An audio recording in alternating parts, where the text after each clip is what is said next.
As eleições ao vivo aqui na Globo.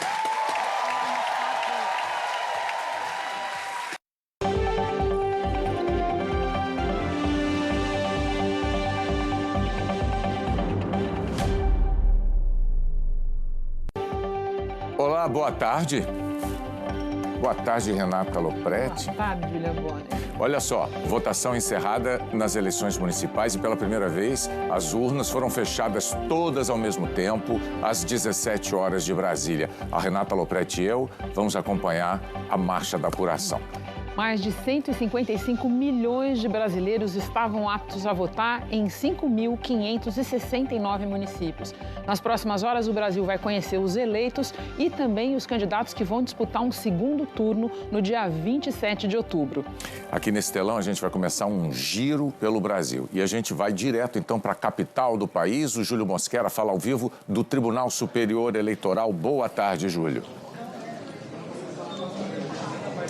Boa tarde para você, Bonner, para a Renata e para todos que nos acompanham. A presidente do TSE, ministra Carmen Lúcia, está aqui no tribunal acompanhada de outros ministros da corte.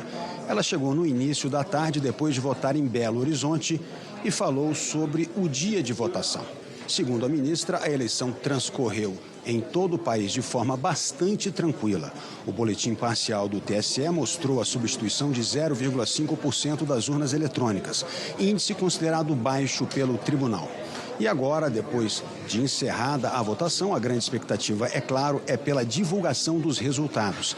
Carmen Lúcia também explicou como será feita essa divulgação, que vai variar de acordo com o tamanho do município. Vamos ver. A divulgação será feita dos municípios que tenham mais de 200 mil eleitores, ou seja, quando há possibilidade de segundo turno, será divulgada tanto a totalização do município quanto por zona. Aqueles com menos de 200 mil do município e, ao final, os senhores terão também de cada zona eleitoral. Por que isso? Porque, como agora o horário é único no Brasil, se tivesse que divulgar ao mesmo tempo todas as zonas eleitorais e de todos os municípios, isso poderia causar um pouco de demora maior. Vamos ver então como foi a votação no maior colégio eleitoral do país. O César Menezes traz as informações ao vivo. César, boa tarde. Boa tarde, Bonner. Boa tarde, Renata. O dia de votação foi tranquilo aqui em São Paulo, mas com ocorrências. A Polícia Federal divulgou que houve 8 casos e a Polícia Militar deteve 140 pessoas por crimes eleitorais. O mais comum foi boca de urna. Aqui na cidade de São Paulo foram substituídas 152 urnas eletrônicas, 0,52% do total. No estado inteiro foram 515, 0,5% do total. Em relação à divulgação dos números da apuração, isso deve começar entre 5h15 e 5h30 nesses telões que estão aqui bem atrás de mim. Renata, Bonner. E de São Paulo, agora a gente vem para o Rio. A repórter Fernanda Grael tem as informações sobre a eleição na capital fluminense. Fernanda, boa tarde.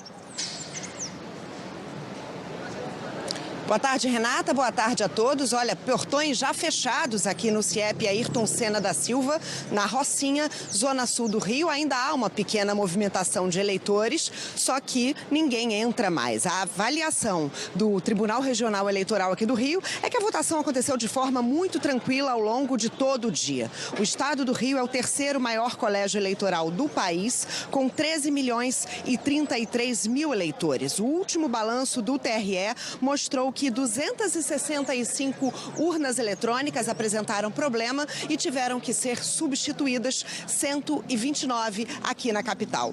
Houve 24 registros de crimes eleitorais, sendo 12 de boca de urna. 15 pessoas acabaram detidas. Bonner e Renata. Obrigado. Seguindo o giro, a gente vai para Belo Horizonte, uma cidade que tem quase 2 milhões de eleitores. Está lá o Carlos Eduardo Alvim com as informações. Boa tarde, Alvim. Boa tarde, Bonner. Boa tarde, Renata. Boa tarde a todos. Aqui em Belo Horizonte, no terceiro maior colégio eleitoral da cidade, os portões já estão fechados, os eleitores só saem. Esse ano, nas eleições municipais, além do voto para vereador e prefeito, nós, eleitores aqui de Belo Horizonte, também participamos de um referendo para aprovação ou não de uma nova bandeira para a cidade. Aproveito a minha participação para atualizar a situação das eleições aqui no estado de Minas Gerais. No último balanço do TRE, 350 urnas precisaram ser substituídas em todo o estado. 298 ocorrências eleitorais foram registradas pela polícia, com 79 candidatos presos. Bonner e Renata, volto com vocês. Onde as pesquisas também indicam uma disputa apertada pelo segundo turno. Fábio Castro, boa tarde. Boa tarde, Bonner. Boa tarde, Renata, a todos também. A gente está aqui no TRE e até por conta disso, Bonner, a expectativa muito grande ali para aquele telão, porque por volta de 5h15, 5h30 da tarde devem ser divulgados os primeiros números dos resultados parciais da eleição aqui na capital e também nos municípios do interior. Mais cedo o TRE divulgou que cerca de 90 urnas foram trocadas ao longo do dia, 5 pessoas foram presas, a maioria por boca de urna aqui no estado, 22 investigações foram abertas. O TRE também criticou bastante o uso a distribuição de santinhos em vários locais aqui do estado e também muitos eleitores foram aos locais de votação, mesmo enfrentando aí temperaturas de 40 graus. Bonner e Renata. Horário de Brasília, 17h05, quase 6. Globo nas eleições 2024.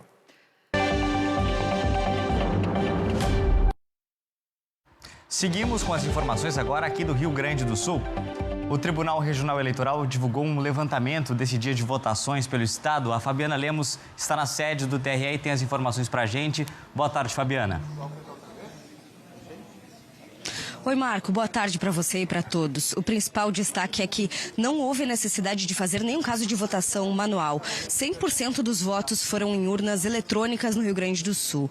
O desembargador Voltaire de Lima Moraes, presidente do TRE, conversou há pouco aqui com a gente da imprensa e explicou que aqui no estado não tivemos problemas significativos nestas eleições. 144 urnas foram substituídas, mas o TRE considera esse número inexpressivo, considerando o contexto de mais de 31 mil urnas eletrônicas no total no estado. Então, no geral, foi uma votação tranquila em todo o Rio Grande do Sul e agora a gente aguarda aqui as próximas informações sobre a apuração dos resultados e isso ainda não tem hora marcada para começar.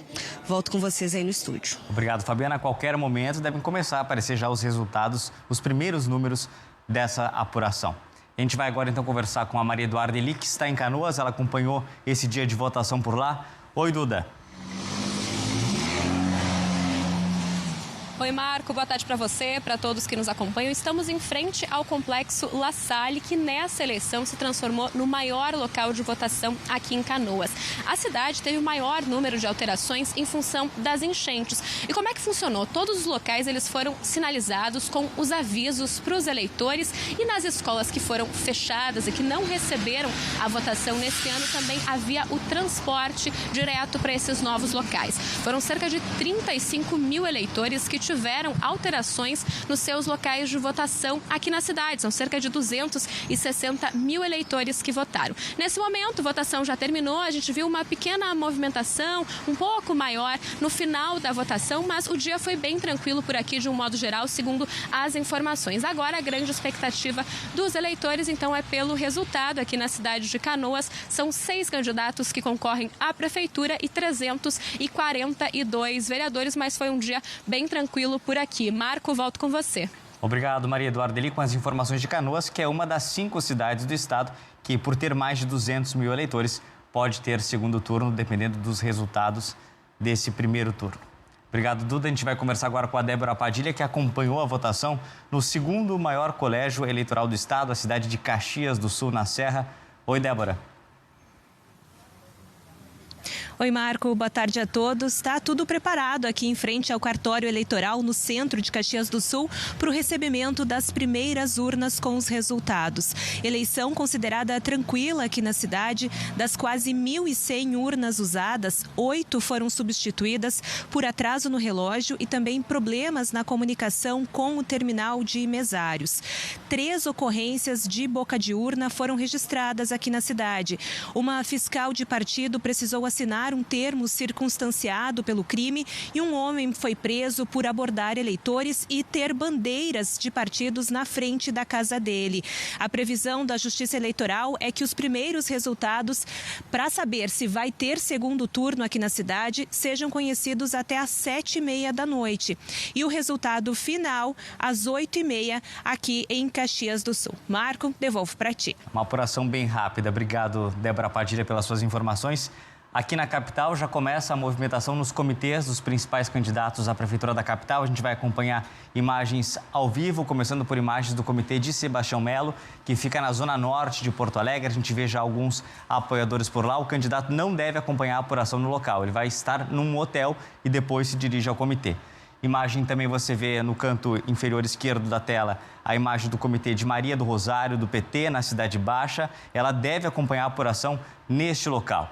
E também tem uma tímida movimentação nesse momento no comitê de Juliana Brizola, do PDT. A candidata também não deve acompanhar a apuração dos resultados do comitê. Ela deve ficar em casa, de acordo com a sua assessoria, e depois, então, segue para o comitê.